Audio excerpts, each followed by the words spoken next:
हमें मिलने वाले सुख या दुख का कारण भगवान नहीं अपितु हम ही हैं। हमारे कर्म ही हमें सुख दुख देते हैं। कर्म सकौम व निष्काम होते हैं। सकौम कर्म यानी ऐसे कर्म जिनके बदले में हम कुछ भौतिक सुख सुविधाएं चाहते हैं। ऐसे कर्मों का फल सुख दुख के रूप में मिलता है। निष्काम कर्म वह है जिनके बदले हम केवल भगवान को प्राप्त करना चाहते हैं। ऐसे कर्मों का फल भगवत प्राप्ति के रूप में मिलता है। अब बात आती है कि ज्यादा पूजा पाठ करने वाले ही दुखी क्यों रहते हैं।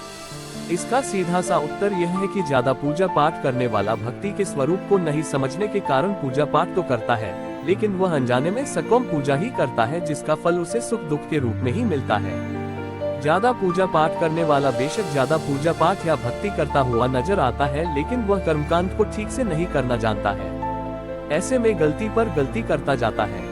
बेशक वह कहता है कि वह कुआं खोदने की बात करता है, लेकिन असल में वह खाई ही खोद रहा होता है। वह ये तो कहता है कि वह बहुत सारी दुनिया भर की पूजा पाठ या मेहनत कर रहा है, लेकिन असल में तो वह अपनी मेहनत बेकार ही कर रहा होता है। बेशक ऐसा करने में उसका सारा परिश्रम निष्फल चला जाता है। तो एक बात तो ये हुई कि सकौम कर्मों का फल सुख या दुख के रूप में मिलता है। हो सकता है कि उसके पूर्व कर्मों की वजह से उसकी जिंदगी में दुख बहुत लिखे हों और पूजा पाठ से बेशक कम हुए हों, लेकिन फिर भी आप यही सोच रहे हो कि भगवान हमें इतनी पूजा पाठ के बाद भी दुखी दे रहे हों। और दूसरी बात यह है कि आप गलत तरीके से या बिना विधि विधान के जाने ही पूजा पाठ कर रहे हो। आप बेशक अत्यधिक पूजा पाठ कर रहे हो, लेकिन उनका प्रभाव उल्टा या निष्फल हो रहा हो। लगता है यहाँ तक आपको सब समझ आ गया होगा। अब एक पहलू और है पूजा पाठ करने वाले को ज्यादा दुख मिलने के पीछे, और ये लागू होता है केवल उस पर जो सही मायने में भक्त है। ये पहलू ही विशेष है, इसलिए इसके लिए आप एक बार फिर से यह जान लीजिए कि भक्ति क्या है और भक्त कौन है। संध्या वंदन, योग, ध्यान, तंत्र, ज्ञान, कर्म के जैसे ही भक्ति भी मुक्ति का एक मार्ग है। भक्ति भी कई प्रकार की होती है। इसमें श्रवण, भजन, कीर्तन, नाम जप, स्मरण, मंत्र जप, पाद सेवन, अर्चन, वंदन, दास्य, सख्य, पूजा, आरती, प्रार्थना, सत्संग आदि शामिल है। इसे नवधा भक्ति कहते हैं। अब आपको बताता हूँ भगवत गीता में उल्लेखित 4 तरह के भक्तों के बारे में। पहले नवधा भक्ति क्या है ये पढ़ते हैं और इसे शॉर्टकट में समझते हैं।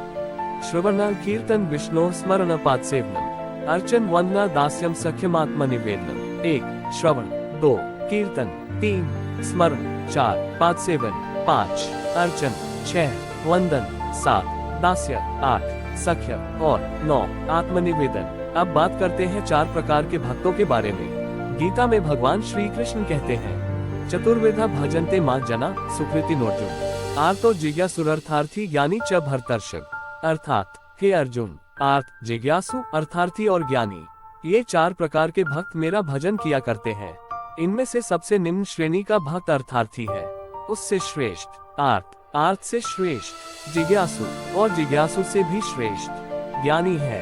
1 आर्त, आर्त भक्त वह है जो शारीरिक कष्ट आ जाने पर या धन वैभव नष्ट होने पर अपना दुख दूर करने के लिए भगवान को पुकारता है। यही दुखी ज्यादा रहता है और भगवान को दोष देता है कि मैं तो इतना सारा पूजा पाठ करता हूँ, लेकिन फिर भी मुझे इतना दुख। इसकी एक वजह उसका प्रारब्ध भी होता है। 2 जिज्ञासु, जिज्ञासु भक्त अपने शरीर के पोषण के लिए नहीं, वरन संसार को अनित्य जानकर भगवान का तत्व जानने और उन्हें पाने के लिए भजन करता है। ये भक्त भी भगवान से कुछ चाहता है, क्योंकि जिज्ञासा भी तो किसी चीज को चाहना ही है। 3 अर्थार्थी, अर्थार्थी भक्त वह है जो भोग, ऐश्वर्य और सुख प्राप्त करने के लिए भगवान का भजन करता है। उसके लिए भोग पदार्थ व धन मुख्य होता है और भगवान का भजन गौण। ये भक्त भी सुख देख पाता है, क्योंकि इसका उद्देश्य भी सकौम कर्म है और सकौम कर्म का फल सुख दुख के रूप में मिलता है। बेशक आपके द्वारा की गई भक्ति का फल अवश्य मिलता है। 4 ज्ञानी, आर्त, अर्थार्थी और जिज्ञासु तो सकौम भक्त है, परंतु ज्ञानी भक्त सदैव निष्काम होता है।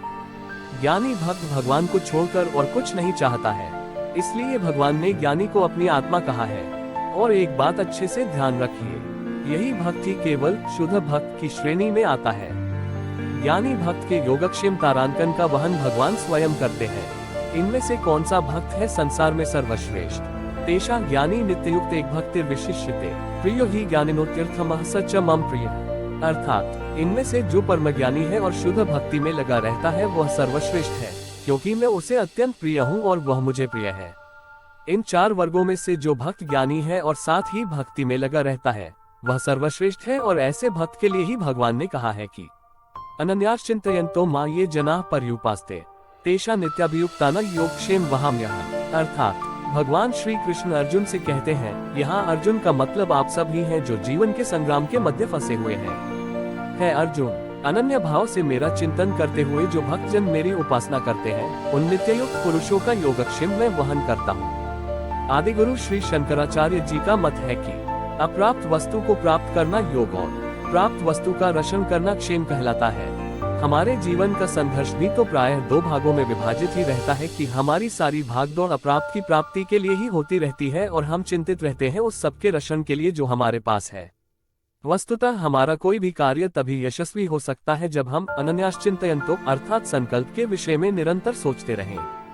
हमारा चिंतन पल भर को भी बाधित न हो। पर्युपासन परि इक्वल्स अच्छी तरह एवं उपासन सर्वस्व समर्पण अर्थात एक निश्चित लक्ष्य के लिए हर संभव प्रयास और नित्य युक्तता अर्थात आत्मसंयम। इस तरह जब संकल्प का सातत्य, सर्वस्व समर्पण और आत्मसंयम ये 3 कुंजियां हमारे हाथ लगती हैं तो भाग्य का ताला स्वयं ही खुल जाता है। अर्थात योगक्षेम का भार स्वयं भगवान वहन किया करते हैं। यही शाश्वत सत्य है। अब इसको बिल्कुल सरल भाषा में समझ लीजिए। एक लाइन में भगवान कहते हैं कि जो परमज्ञानी भक्त हैं और जो अनन्य भाव से मेरी उपासना करते हैं, उनकी जो जरूरतें हैं वह सब वो अपने आप पूरी करते हैं। और जो आपके पास है उसकी रक्षा का भार भी स्वयं भगवान अपने कंधों पर लेते हैं। ये ठीक उसी तरह है जैसे एक छोटे बच्चे के खान पान, रहन सहन आदि की सारी जिम्मेदारी माता अपने सिर पर लेती है। बच्चे को इस विषय में चिंता करने की जरूरत नहीं होती है, माता इस विषय में स्वयं चिंता करती है। अगर हम ऐसे अनन्य भक्त बन जाते हैं, तब आप यह नहीं कह सकेंगे कि हम तो इतनी सारी पूजा पाठ करते हैं फिर भी इतने दुखी क्यों हैं। एक बात और भी है, कई बार भक्त पर भगवान की विशेष कृपा होती है, जिसके फलस्वरूप भगवान प्रयास करते हैं कि आपके प्रारब्ध का फल इसी जन्म में या एक ही बार में कट जाए। ऐसे में वे आपसे ज्यादा पूजा पाठ भी करवा सकते हैं, क्योंकि फल तो कर्म करने से ही मिलेगा।